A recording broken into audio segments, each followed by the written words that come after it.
ऋषिकर्मणित्येव गोदावरी सरस्वती नर्मदे सिंधु कावेरी जले अस्मिन् सन्निधिं कुरु।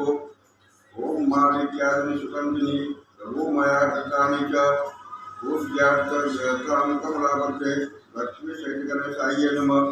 ओम वक्रतुंड महाकाय सूर्यकोटि समप्रभ निर्विघ्नं कुरु मे देव सर्वकार्येषु सर्वदा। ओम तदेव लग्नं सुदिनं तदेव ताराबलं चंद्रबलं तदेव विद्याबलं देवबलं दुर्गं स्मरामि।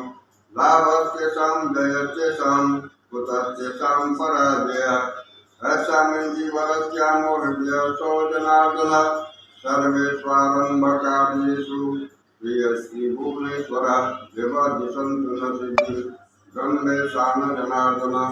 नमो ब्रह्मणदेवाय गौ ब्रह्मणहिताय च जगद्गीताय सुसन्दाय गोविन्दाय नमो नमः।